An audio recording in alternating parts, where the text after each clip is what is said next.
Welcome inside the Woody Hayes Athletic Center for an episode of Press Coverage. It's been a while since we've done one of these. Used to do them every week. I've been, doing more stuff with the 11 Dubcast, 11 Warriors Live this year. But with it being such a big week for Ohio State football, we decided we're going to bring it back. Press coverage from the Woody Hayes Athletic Center here on a Tuesday afternoon. Ryan Day's press conference just wrapped up. He seems confident. He seems loose. The game is not won in the press conference. Saturday is a very different day than Tuesday. But compared to, I think, the Ryan Day we've seen during this week and past years, he seems looser. All signs seem to be pointing in the right direction for Jeremiah Smith and Carnell Tate to come back and play this week. So I would say the vibes feel pretty good, even with what history has been in this rivalry in recent years. Yeah, it was interesting today to hear him talk, not only the candor of it, but when he talked about Smith and Tate, it was a little more cryptic than he was on the radio last night.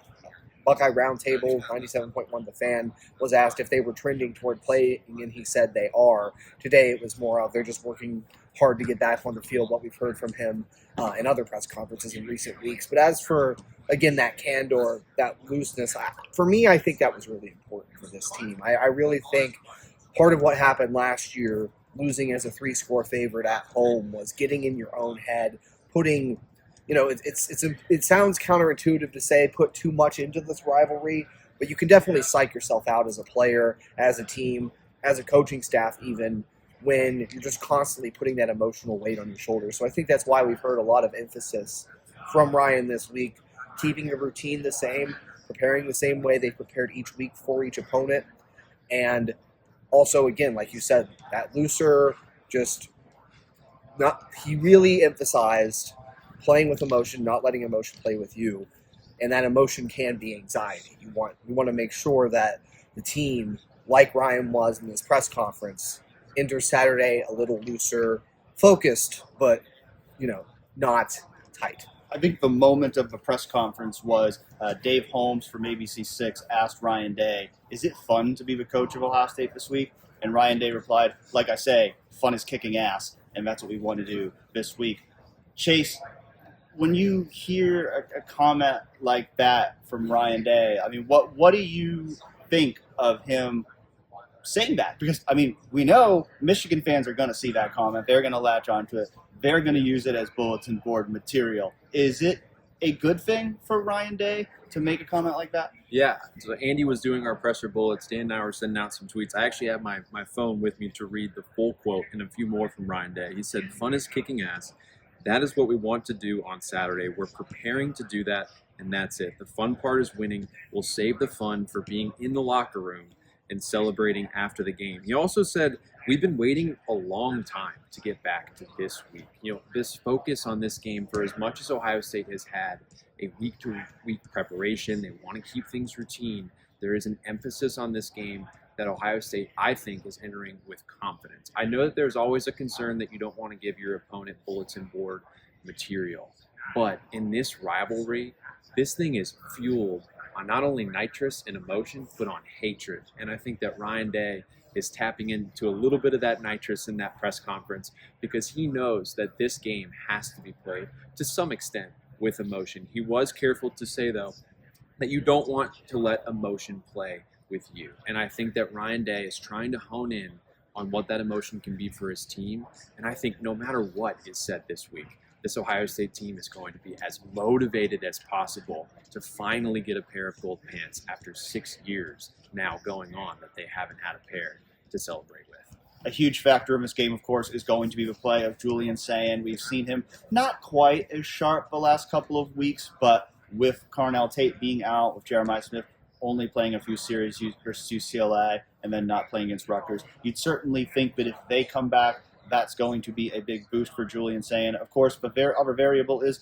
this is his first time playing in the game. It could be cold. There's a possibility of snow on Saturday. How will a kid from Southern California who's never played in the game handle all of those elements? When Ryan Day was asked about Julian Sayin on Tuesday, he showed a lot of confidence in his young quarterback, said that his preparation has been great the whole season, and nobody's going to work harder than Julian Sayin going into this game. Andy, what is your level of confidence in Julian Sayin going into the game? It's very high, especially if Jeremiah Smith and Carnell Tate play. We really haven't seen Julian have, I'd say, an entire bad game, or even a game that's dipped below his level of being one of the best quarterbacks. I mean, he rarely in the even country. has a bad throw. Exactly. Like he might have a miss, but it's very rare that he makes that kind of freshman mistake that maybe you would expect. So I think for me, like that's a big confidence booster going into this game, is just knowing how composed, how calm he is. Maybe not everything will be perfect, but you have confidence in him that he won't make the kind of costly mistake that could be a backbreaker for his team. Right, and I think the chemistry that he has with Carnell and Jeremiah, too, when they're on the field, and how consistent that passing game can be, you get the sense that, again, if those two are playing Saturday, I don't care who the secondary is. The conditions might be another factor. We'll see exactly how much of one, but I don't care what the secondary is. That passing attack and that chemistry that Julian Sayin has with those two wide receivers is, I think, unguardable by any secondary in the country when they're on their game. And so getting those two back is key. Even these last 2 weeks, like, Julian's numbers haven't been as high, but I think he's still, like, he completed 68% of his passes last week and, like, 73 the week before. The chemistry hasn't been as there with the backups. They struggled last week, I felt like. We're out of sync. But if Julian has Carnell and Jeremiah in this game, I have all the confidence in the world in him going into this one, because the poise, right? The mentality that he's expressed all year, beyond the skill, beyond the accuracy, beyond the chemistry I just talked about. From the Texas game onward, the kid has been nothing but a stone-cold fox back there in the pocket. A stone-cold killer, more like, not a stone-cold fox, stone-cold killer back there in the pocket. Like the famous tweet says, like he's listening to Maroon 5 in the AirPods, just back there directing traffic. Excellent pocket presence. I mean, that mental chip that Julian has had all year, far beyond his years as a redshirt freshman, looking like really an upperclassman all season. That's what gives me the most confidence in him going into this game. Another young player who Ryan Day seems really confident in is Bo Jackson. You know, Spencer Holbrook made the point with his question on Tuesday that we've seen freshmen step up in a big way in this game. Certainly Chris Olave is one that comes to mind. We've seen Bo Jackson trending toward playing a really big role down the stretch all season long, back-to-back 100-yard games. Chase, what kind of game do you expect from Bo Jackson on Saturday? It's hard to answer right now, because I think that maybe some of that weather comes into play, as you're mentioning. I also think some of the play of the offensive line in front of him is a factor with that. But I do think that if Ohio State can just get a few explosive plays from Bo Jackson in the running game, I think that could do wonders for this offense. To get out there and to, as Ryan Day always says, get the first down, I think could be crucial for Julian Sayin leading this offense. And then Bo Jackson behind him. I think they're going to have to run the football in this game. I know there's a conversation about how if you win the rushing battle, you're going to win the game.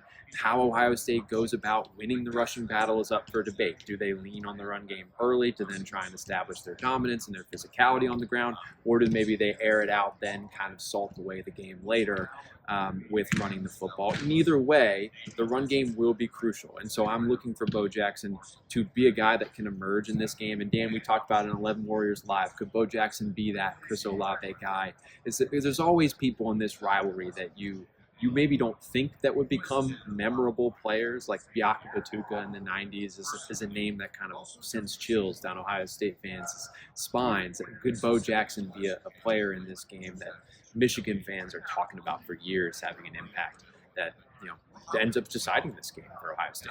Well, as Andy mentioned, Ohio State's trying not to change up its routine this week. It's keeping its routine as usual. In past years on a Tuesday, we would have talked to players today as well, because Ohio State would have done all its media stuff today, and then we would have kind of not been back here until the game because of Thanksgiving. But this year, Ohio State's keeping the routine. We will be back at the Woody Hayes Athletics Center tomorrow night, Wednesday, for interviews with Ohio State's captains, as well as Ryan Day's lightning round. And we're going to do this again tomorrow. So we hope you'll join us again tomorrow for another episode of Press Coverage. For now, he's Chase Brown. He's been Andy Anders.